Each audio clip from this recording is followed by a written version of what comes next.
we looked at some of the qualifications last week in choosing our elders, and we kind of bounced around different areas.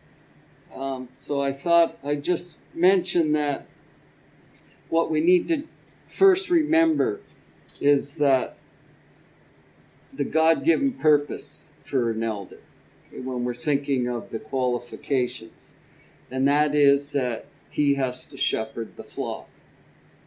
That's the reason for these qualifications.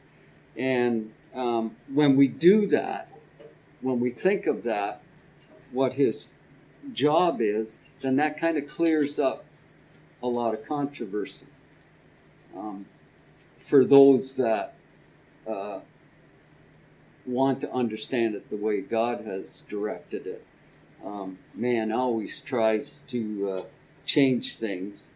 But I didn't know if there was anything else. I kind of forgot how many of these we went over last week. But we stopped at blameless. The which, Jack? We stopped at blameless. We didn't do the husband or wife.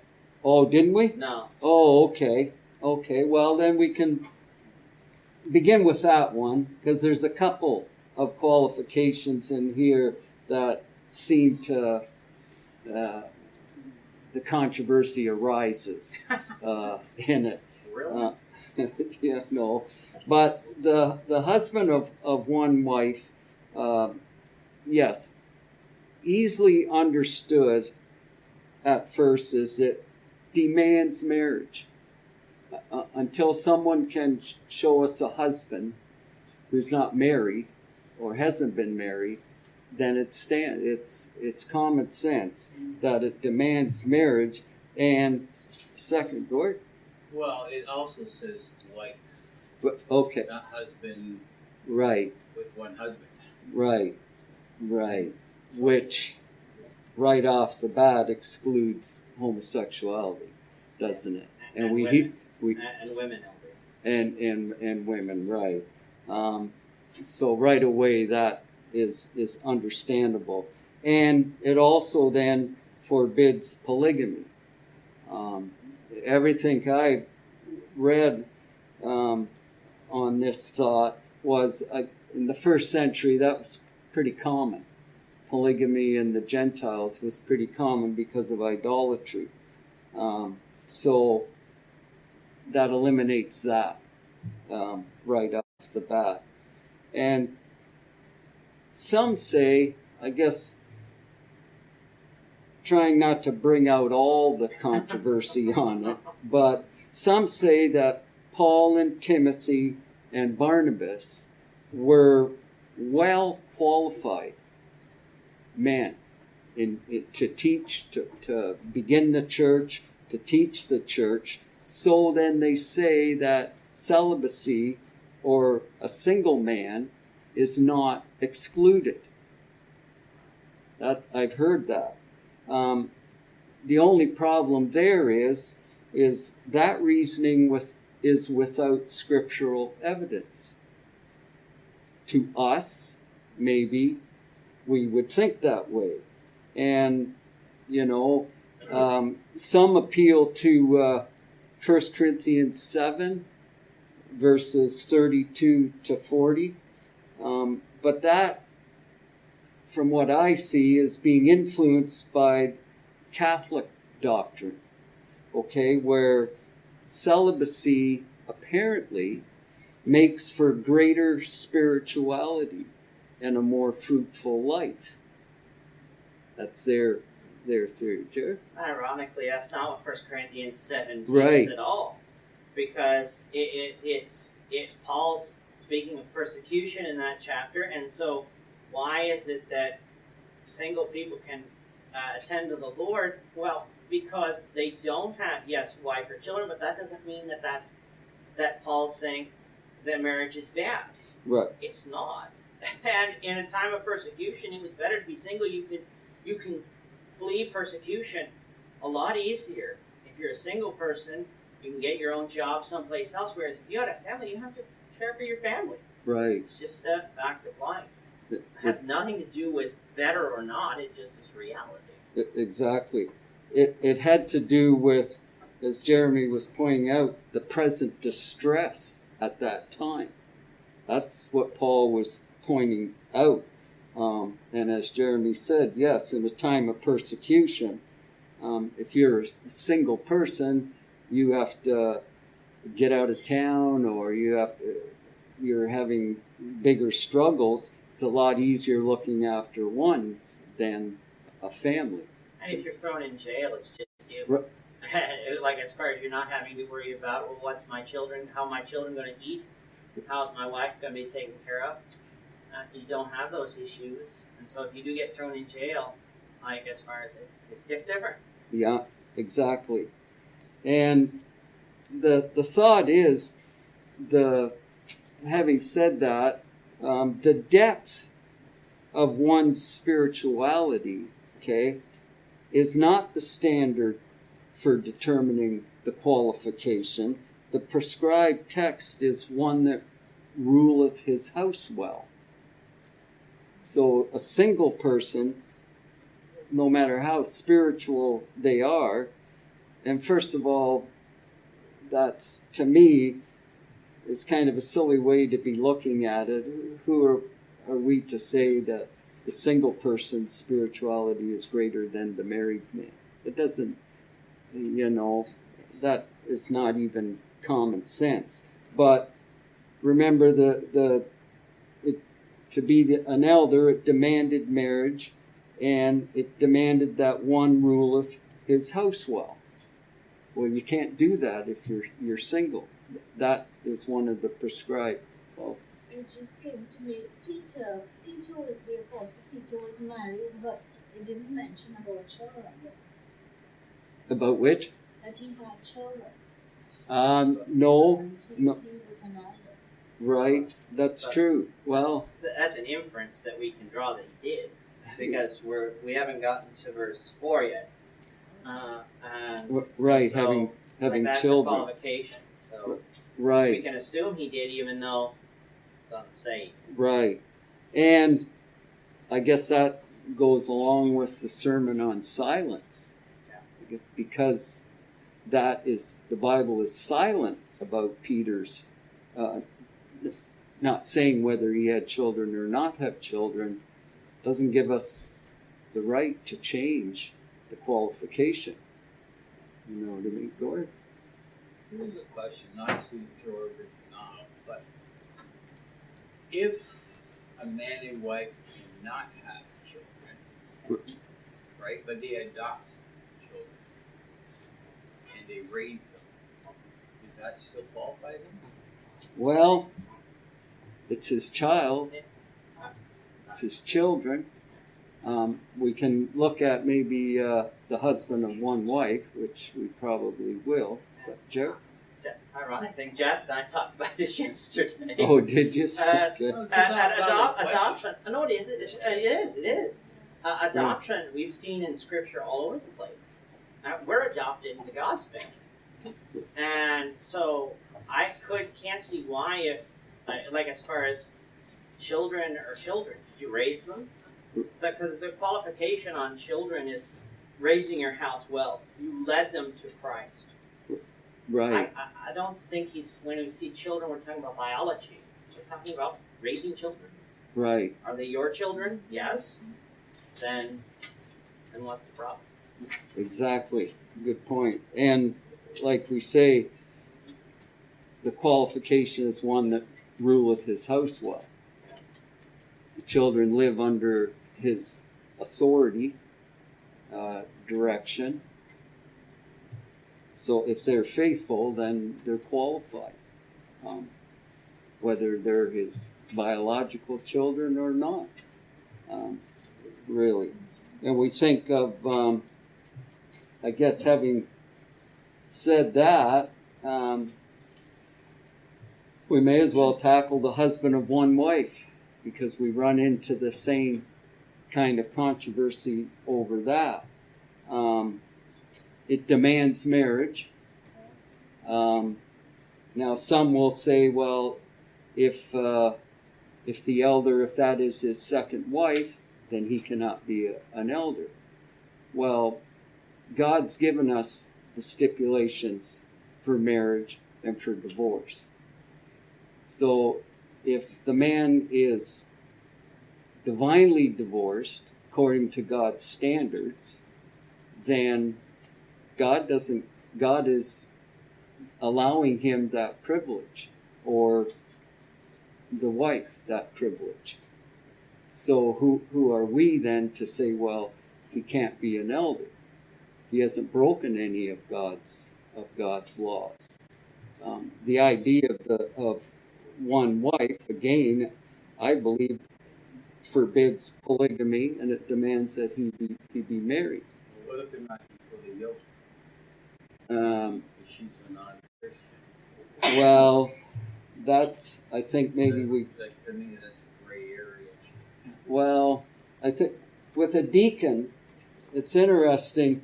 I kind of thought it impressed on the ladies too, because a deacon, it says, has to be found blameless, and likewise their wives. So there's pressure on the ladies. If your husband is chosen to be a deacon, then there's a responsibility onto you. Now, for elder, I don't know if anyone else has any thoughts in that, but the fact of him not being blameless, the husband of one wife, ruling his house well, it seems to me that his wife has to be faithful also. You and I have a disagreement on the one point. I'm not going to argue it from the class because I don't want to take us off into many different things on divorce. You and I have a difference of way of looking at that as one wife. But like as far as that's something a congregation has to really study on. Right. And we're doing an overview, and I'd rather not Right. try to hijack the class. But I guess you and I do have a little bit of a difference on that. But I'm going to let it go with that. Because we like don't as far as on divorce, I believe a divorced person has two wives, even though they're married to one. But right. that, like as far as my point on polygamy is, polygamy was banned for any Christian. Right. Like as far as, and so, like, I have a problem saying that a divorced person has only one wife. Well, you're not living with two wives, but Right. it's a deeper discussion on that. Right. And so, I don't want to hijack your class on that. I just want to put that out there. No, well, that's all right. There's difference of thoughts on there. My only thought is, if God doesn't condemn that, if He gives us the right for divine divorce. Yeah. Well, but he also doesn't condemn being single either. And so, like as far as a person in my situation can't be an elder, I'm not married. I don't think that qualifications are saying, well, one person's better than another, or not right, because, like as far as you say, if we have permission to remarry after divorce, well, I can't argue that you have permission. Right. As to whether or not that qualifies here, that's a different discussion. Right. And so, Well, everything that I've studied, it seems that these issues, something like this, the congregation needs to agree. Yeah. So that's we need to be understanding of all parties, elder and members. We need to be decent, and things need to be in order. So yes, I'm not saying it would be cut and dry, but we all have to come to a respectful answer. I'll get Kyle first and then Jeff. So what about if a person's wife dies? I mean, you're free to marry, then you're Right. gonna have two wives. No. Right. Your wife is dead. Yes. Your wife is dead. So the husband of one wife. So if you remarry, you're going to be classified as having two wives. Right, right. There's And- a little and longer Paul- on that, but- Paul does tell the young widows, Right. if your husband dies, it's good that you remarry. So that helps with that point. It doesn't help with Jeremy's thoughts, but you're right. But in these cases, something like this, it's not easily worked out. So then it demands Christian thought and attitude on a decision. Jeff? As a church, we would take time and study those things and work through them. Right. We're presented with a certain situation that we're uncertain of. But ultimately, we would have the mind to, as we say, err on the side of caution. Right. Faced with something that there is uncertainty among our brethren, that we would take the avenue that is the safest, that we can be sure is correct. Right. That's it. That's right. And, looking at it from the man that's wanting the position of eldership, if he's as faithful and blameless as God's asking him, and saw that there's great confusion over this, then for the betterment of the congregation, he would say, fine. And that would be the end of it, cut and dry.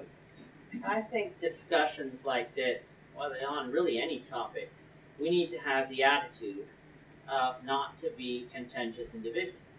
There are questions. These are valid questions, and questions that don't have easy answers. We love easy answers. We love, oh yes, this scripture says this, and it's nothing else. But so when we have to study things, we need to come with a proper attitude of it. That someone might have a difference of reading, but that doesn't mean they're evil. Right. Or they're coming at it and they're just like it's hard. We have to recognize everyone is coming in a different place, and we have to gather consensus because the congregation has to submit to the elders. Right. And so if we have a large faction, doesn't matter what the topic is, as you said, I think an elder who is otherwise qualified might say, okay, I'm not going to divide the church over this. Right. And so let's study some more, and if we come to a different conclusion later, fine. But I think you're right on that. We just need to know we have to have the proper attitude of study. Right. And back to the very beginning point, the qualification is to shepherd the flock. So a man that's wanting that position, he's going to realize and see, as Jeremy says, the harm that will come from maybe demanding that, no, this should be my position. But that begs the point, as Jeremy said, that the whole congregation now, that the challenge is on us to think as Christians ought to think righteously and make those decisions. And no, it won't be easy. I realize that from reading all the different thoughts and all the commentaries of this passage. And yet all seem to come to the point that no, it would be a congregational decision. Just as it will on children, because there are many different avenues on children that one congregation might come to a different conclusion. We don't have to look to that congregation for our authority. They're not us. Right. We have to. It's not that we get to decide and they get to decide. It's we have to study, and no matter what others do, we're accountable for what we do. Right. Not for what others do. Right. Autonomous. Yeah. Local congregation. God will judge us individually, and we'll be blessed as a congregation as we strive to do His will. So you're right. What other groups do, there's all kinds of issues that we run into as Christians. I've never thought for once that everything can be cut and dry. It's just not that way. But it's how we look at these issues and try and solve them. So we'll move from there. I thought of another area where there seems to be a misunderstanding. Being vigilant, we understand that. Well, maybe we don't. Vigilant means there that an elder needs to be keenly alert, needs to be ever watchful. He needs to be already foresee dangers that are arising, that could arise, that might threaten, the church. And he must also be on the lookout for doing good. He can't have the attitude of ignoring something. Well, nothing will come of that. Usually with that attitude, something does come of that, and quickly. So he needs to be aware of that. And some that lack that desire may not be the best choice, even if he's qualified in all the other areas. Those are all considerations. Temperate, sober-minded, that just simply means his actions and his words must always show wisdom. Some men are lightheaded, don't give much thought to anything. It's not going to be a very good elder, is he? Good behavior, again, certainly.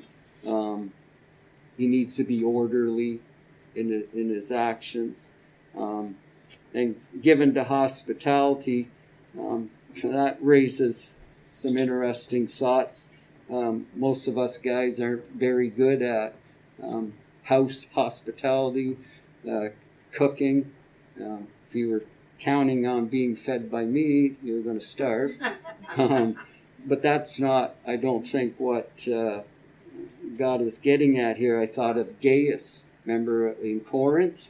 Gaius was a good example. He simply housed Paul, gave him a place to stay. That's hospitable, is it not? There's no mention of how he fed him. Does that, it's not all about cooking. Taking care of the needs of others. Right. Well, I guess our hospital comes from hospitality. That's where the word comes from. Never thought of that. They're taking care of the medical needs. Well, I might not be a doctor, but am I taking care of the needs of the brother? Because that has to do with this. You're going to have spiritual needs. You have to help with physical needs. That's being hospitable. Right. And it's not just gathering for a meal. Right. Being aware. Carla? So take an example from the Good Samaritan. Yes. So when he saw this guy, the priest, the Levi, that passed by, he was a Samaritan, and he said, we took him to an inn and said, he paid money, and he said, whatever more there's, it didn't mention food, but I mean, in the sense that he helped in whatever way he could. Right. And that's an example for all of us to follow. Exactly. It's hospitality at the utmost, isn't it? He took him somewhere, left him in good hands, paid for him to be looked after. So that's just, hospitality covers a lot of areas. Not given to wine is another area. That's not the complaining wines. Which good? It's not the complaining type. Yeah. Given to one. Yeah, that's right. That's right. Well, that'd be an easy way to get out of it. Not given to whining. But in the Greek, it gives the thought there of not addicted, not indulging, and not attached. And the Greek words for that are only found here and in Titus 1 and 17. And I thought in first century times, people didn't go to the water tap. didn't go to the grocery store and buy your juice, your pop, whatever you drink. Grapes and wine was the common drink. And of course, it was interesting that I discovered in the non-seasons of grape harvest, to keep wine was tricky, to keep it fresh. In the season when they grew grapes was no problem with fresh grape juice, fresh wine. The seasons when it was off, it was hard, and some fermented. And what I think here is that it's Paul's getting to the point of an elder not indulging in it. Of course, we can understand drunkenness. That's far past of what an elder should be. But as I thought about that, I thought the fact that it says not given to wine does not necessarily preclude social or moderate drinking. That doesn't give a right. It doesn't give us the avenue to say, well, if we're not given to much wine, then we can have a little wine. And I've read that. But we should notice, I thought that there's no measure of approval is given for such. And Paul is directing here and giving serious warning for elders. And I thought, just before I get Jared here, don't be addicted to wine. If somebody tells me don't be addicted to wine, that's not an approval for moderate drinking. You know, it's like saying don't be enslaved to sin is no approval for moderate sinning. And I think of drugs. Don't be a drug addict is really no approval of the occasional use of cocaine. So to me, how do we justify that? We do have to remember, I forget whether it's this book or the next book, there is an approved use for wine. Right. Which is a medicine. But you can become addicted to those medicines. Not associated with wine. So in other words, when we go back to being blameless, are we going to be accused of being associated with wine? I'm not talking about being in the presence of those who drink. Jesus was being accused of being a drunkard. That didn't mean he was in the presence of those who were drinking, but he wasn't indulging himself. But we should. You can get addicted to different medicines. Right. Even our types of medicines today, you can become addicted to them. They might have served a lawful purpose at a time. Right. But we can become addicted to it. Right. And so there is a lawful use for wine, and so that it's mentioned here is probably, I agree with you, it's not a permission to have just a little bit on the side. But some people could use it for medicine and become addicted to it. You want sobriety is here. That's the reason I believe this is given, is to teach about sobriety. You have to be watchful. You said vigilant. How can you be watchful if you're under the influence of alcohol all the time? Because you become addicted to it. Right. And going along with what you said, Paul told Timothy, take a little wine for his stomach. It was a medicine. We'll grab Jeff and then call it. Maybe a better way to understand that statement might make a little clearer for us is not have a weakness for something. Not have a weakness for one. Like I think about Judas. He himself should have known the weakness for taking things that don't belong to him. He should not have put himself in that position to be looking after the finances of the group, knowing his own weakness. Does that mean a little bit of taking or stealing is okay? No. He said that's not the point. The point is if you have a weakness in something, maybe you're not, the strength of your resolve or your faith is not where it should be. Maybe that's more of what Paul wants to understand. Right. It's interesting, Kala. at you first. Well, it's the alcohol content in it that is detrimental. R- That could be detrimental because we're supposed to be sober-minded. Right, If you have alcohol in your system, you're not sober. You're not allowed to drive. You're not allowed to use machinery and other stuff, so it could distort your mind. You're not sober. right, And that's not a good example if people see you falling down, whatever form of alcohol you take. So the whole purpose of this is to have a clear mind, to be able to rule, right, not a distorted mind. Not, I think in one of those, I'm not sure where it is, it said, do not look at the glass when it is full, because it bites like a serpent and stings like a viper. That's what it does. right. Yeah, exactly. It's hard to not get into some of the deeper thoughts of all this, but it is an overview. But it's good to voice these things. But you're right. It's interesting. I saw what I found with wherever all the controversies are, it's always seems to be opening a door to something that's going to be sinful, which, I guess if you were an elder, some of these controversies, you need to look deeply into them and see where's the person trying to go with the problem. The not given to wine, the controversy seems to be to open up the door to social drinking. And,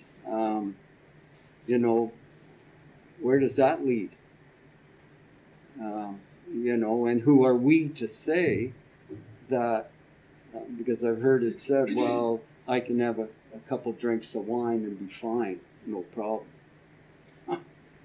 To me, the devil just loves to hear that kind of theory. So it's, and getting back to the point of being an elder, God is putting you in the position of looking after his flock. And how can we think that a man can do that and still maybe, get involved with all these different things that we're speaking of? I don't know if anybody else has any other thoughts. It brought to my mind the wine thing. One time, Tammy and I went to a Christmas dinner at a company that I worked at. They were all denominational people, and they knew our beliefs. And I found it interesting at the dinner for maybe 10 minutes, 15 minutes before the waiters started bringing the wine to the table.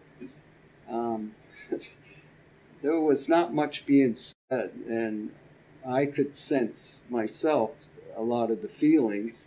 But as soon as the wine was on the table and everybody had a few sips of wine, it was like broke into a kindergarten class of people. And it just impressed on me those that say, well, you're not affected by it.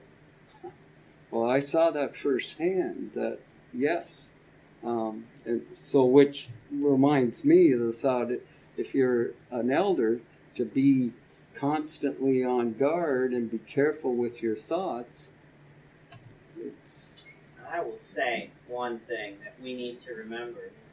The wine that Paul's talking about here is not our wine. Right. Because our wine is much stronger. Right. Our wine would be considered strong drink in the scriptures, and some of the strong drink that we have was impossible without modern processing. Right. Or at least not as easy to make without modern processing. When we think of wine, it's just a little. Our wine's 11.5% alcohol, usual table wine. Right. That was strong drink in the scriptures. Usually, Paul's talking about wine that had been watered down. And so, like, we need to keep that in mind too, that just because we see wine in Scripture and we see wine today, that we're necessary to talk about the same thing. We're not. Right. That's right, Jared. Oh yeah, there's that could be a sermon. You got a book at home that. Oh, Is this thing going off? I heard something I buzzing. don't know. I heard something buzzing. So Oh, it's not the bell. I It's- thought someone was calling me. Oh no. It's usually my ears that are ringing. So we move on then. The no striker and no brawler, being gentle, not contentious. In other words, he must be a peaceable man. Not a quarrelsome type fella, not a quarrelsome nature. And this is all caution, I believe, to the mention of the use of wine, because it'll produce a spirit of contention and strife. And some versions have patient. A lot of these words are different in all the versions, but it simply defines mildness, gentleness, fairness. And this quality really demands that the elder must give due consideration to everything that, to the persons, the members, the circumstances. We're all different. We have different natures. And that doesn't mean, though, that the elder should be weak and compromising. But no, he needs to understand everyone's different nature, the different problems, and not greedy of filthy lucre. That's a term we don't use too often, do we? And it's not in some versions. In Clark's commentary, he says that the term, he says, is not authentic. He says. Not what? Sorry. Authentic. Not authentic. Yeah, I thought that's kind of interesting. It simply means covetous is what it means, and it expresses the meaning that desiring a way to make more money, desiring a way to gain. Really, the filthy lucre, I believe, in the Greek has the thought of gain. We all work for our money. We need money to survive in society, but I think it's getting to the point of how we obtain that money. And there's ways of obtaining more money sneakily, a little crookedness. Gord? It's also, like giving up service to God to make that extra buck that you don't really need. That's being covetousness. Yeah. I need more. Okay, I'll skip church today to get some overtime. Right. Even though I can pay my bills. Like it's putting money ahead of serving God. Yeah. Exactly.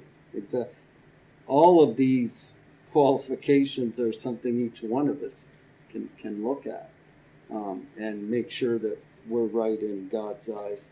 But yes, the idea of covetousness, and in most, that might be not a good statement, but it seems that elders generally take care of the finances. So if you have an elder that has a deep desire for money, it could be a dangerous position to be in. And then the last point that I got down here, got a couple more, ruleth well his house.